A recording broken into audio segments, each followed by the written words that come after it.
مجھے واپسی پر جہاز میں فیصل آباد کے ایک صاحب مل گئے۔ یہ ملک کے مشہور صنعت کار تھے، نیم خواندہ تھے، لیکن کاروبار کی وجہ سے انگریزی بولنا سیکھ گئے تھے۔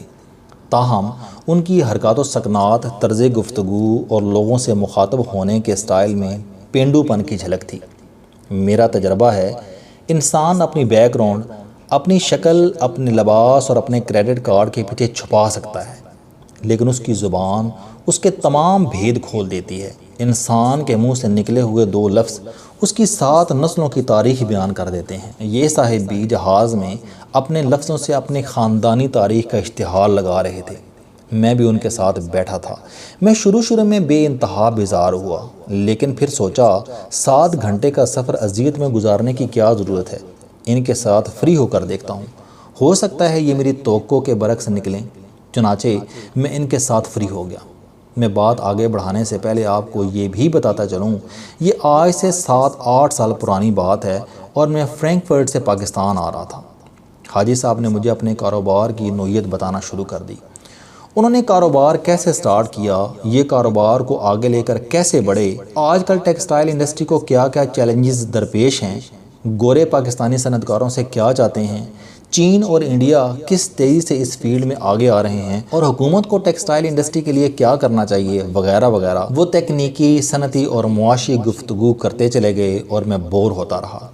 اس گفتگو کے دوران اچانک حاجی صاحب نے ایک دلچسپ فکرہ پھینکا۔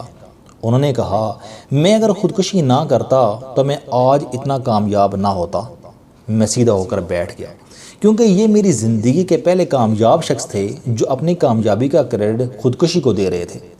میں حاجی صاحب کی کہانی کی طرف آنے سے پہلے آپ کو یہ بھی بتاتا چلوں کہ دنیا میں نبیوں، ولیوں اور ظالموں کے سوا ہر شخص خودکشی کی پلاننگ کرتا ہے۔ ہم اگر اپنے 24 گھنٹوں کا تجزیہ کریں تو ہم یہ جان کر حیران رہ جائیں گے کہ ہم 24 گھنٹے میں کم از کم 10 بار موت کو یاد کرتے ہیں، اور اس دوران 1 یا 2 مرتبہ خودکشی کے بارے میں بھی سوچتے ہیں۔ ہم روز خودکشی کی پلاننگ کرتے ہیں، لیکن پھر زندگی کے رعنائیاں، زندگی کی خوبصورتیاں اور زندگی کے رنگ ہمیں اپنی طرف متوجہ کر لیتے ہیں، اور یوں ہم واپس اپنی ڈگر پر چل پڑتے ہیں۔ تاہم اللہ تعالیٰ نبیوں، ولیوں اور ظالموں کو موت اور خودکشی کے خوف سے آزاد کر دیتا ہے۔ اس کی وجہ بھی خودکشی ہوتی ہے۔ نبی اور ولی اپنی ذات کو اللہ کی ذات میں تحلیل کر چکے ہوتے ہیں، چنانچہ زندگی اور موت ان کے لیے برابر ہو جاتی ہے۔ اسی طرح ظالم اپنے آپ کو ظلم میں اس قدر غرق کر دیتا ہے کہ یہ بھی خودکشی کے بارے میں سوچنا بند کر دیتا ہے، یہ موت کو کسی دوسرے زاویے سے دیکھنے لگتا ہے۔ میں واپس حاجی صاحب کی طرف آتا ہوں۔ حاجی صاحب نے اپنی زندگی کے ابتدائی ورق پلٹنا شروع کر دیے۔ ان کا کہنا تھا کہ وہ انتہائی غریب تھے۔ وہ لمبے چوڑے خاندان کے ساتھ 1947 میں مشرقی پنجاب سے لائل پور یعنی فیصل آباد پہنچے۔ انہیں 5 مرلے کا گھر الاٹ ہوا، جس میں 3 بھائی، ان کے 12 بچے، 4 بہنیں اور والدین رہتے تھے۔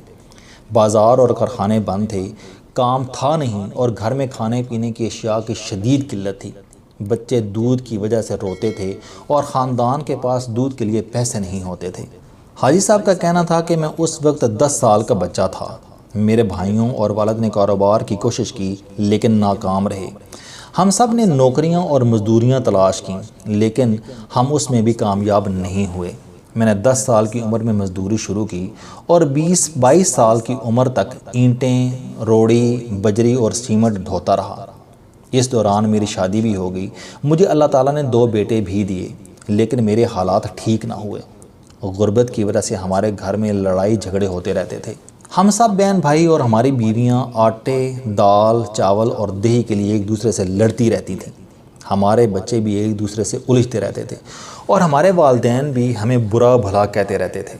میں ان حالات کے ہاتھوں بری طرح تنگ آ گیا۔ چنانچہ ایک دن میرا بیوی کے ساتھ جھگڑا ہوا اور میں نے خودکشی کا فیصلہ کر لیا۔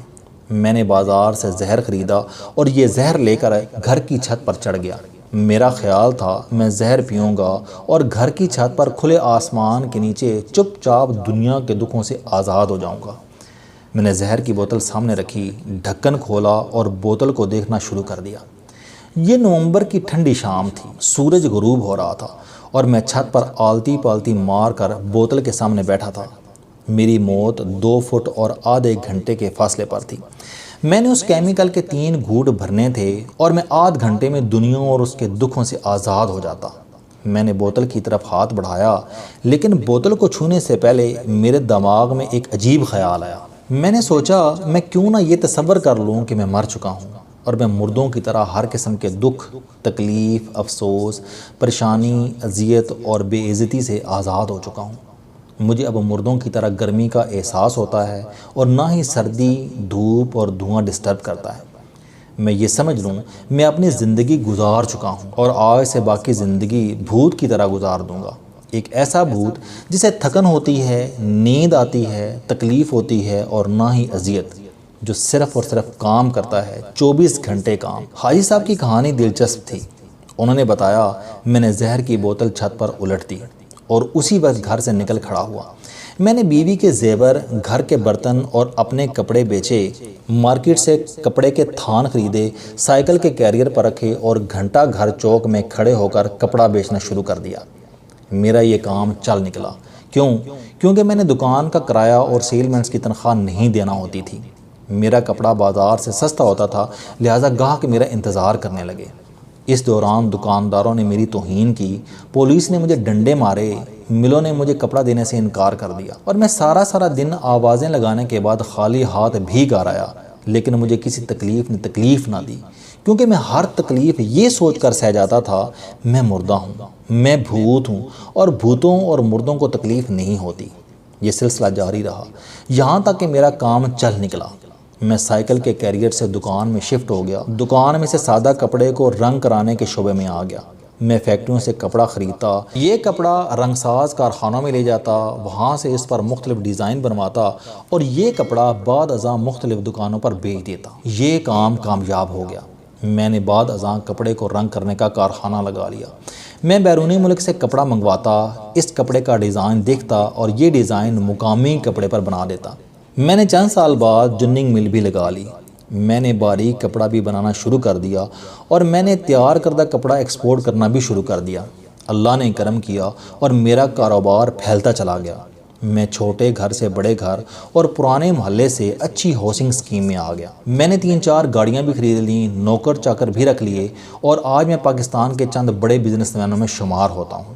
حاجی صاحب کا کہنا تھا کہ وہ اگر اس دن خودکشی کا فیصلہ نہ کرتے یا پھر خودکشی سے 2 سیکنڈ پہلے خود کو بھوت تسلیم نہ کرتے اور مردہ بن کر اندھی محنت کا فیصلہ نہ کرتے تو وہ آج کامیاب نہ ہوتے۔ حاجی صاحب اسلام آباد اتر کر فیصل آباد روانہ ہو گئے، لیکن وہ جاتے جاتے مجھے سوچ کا ایک نیا زاویہ دے گئے۔ میں آج جب بھی خودکشی کی کوئی خبر پڑھتا ہوں تو مجھے حاجی صاحب یاد آ جاتے ہیں اور میں یہ سوچتا ہوں اس شخص اور حاجی صاحب میں بس ایک فرق تھا۔ حاجی صاحب نے زہر پینے کے بجائے محنت کے دریا میں کود کر آسان خودکشی کر لی، جبکہ اس شخص نے زہر، پٹڑی، دریا اور گولی جیسا مشکل راستہ منتخب کیا۔ دنیا کا ہر انسان مر جاتا ہے، کوئی 20 سال کی عمر میں دنیا سے رخصت ہو جاتا ہے، کوئی 40-45 سال کی عمر میں اور کوئی 60-70-80 سال کی عمر میں انتقال کر جاتا ہے، کوئی حادثے کا شکار ہو جاتا ہے اور کوئی کسی دوسرے کے انتقام کا نشانہ بن جاتا ہے۔ دنیا میں حضرت موسیٰ علیہ السلام ہوں یا فرعون، دونوں بلاخر اپنے رب کی طرف لوٹ جاتے ہیں۔ دنیا میں مصائب، مشکلات اور مسائل بھی بہت بڑی حقیقت ہیں۔ دنیا کا ہر شخص موت کی طرح مسائل کے عمل سے بھی گزرتا ہے، لیکن کچھ نہ سمجھ بیوقوف لوگ ان مسائل کو موت کی وجہ بنا لیتے ہیں اور وقت سے پہلے مر جاتے ہیں۔ یہ لوگ اگر زہر پینے کے بجائے مسائل کا زہر پی لیں، یہ دریا میں کودنے کے بجائے محنت کے دریا میں چھلانگ لگا دیں اور یہ اگر ٹرین سے ٹکرانے کے بجائے حالات سے ٹکرا جائیں تو یہ حاجی صاحب کی طرح کامیاب ہو جائیں، یہ وقت کی چٹان پر اپنے قدم کے نشان چھوڑ جائیں۔ یہ لوگ اگر خودکشی سے پہلے یہ سوچ لیں کہ آج سے ان کی زندگی ختم ہو گئی ہے اور ان کی باقی زندگی اب حاجی صاحب کی طرح لڑتے لڑتے گزرے گی تو تصویر کے سارے رنگ بدل جائیں۔ میں جب بھی خودکشی کی کوئی خبر پڑھتا ہوں تو سوچتا ہوں کاش اس شخص نے ایک لمحے کے لیے حاجی صاحب کی طرح سوچا ہوتا، کاش اس نے محنت کے دریا میں چھلانگ لگا دی ہوتی تو آج یہ بھی پاکستان کا سب سے بڑا صنعت کار ہوتا، کیونکہ محنت بہرحال خودکشی سے کہیں آسان کام ہے۔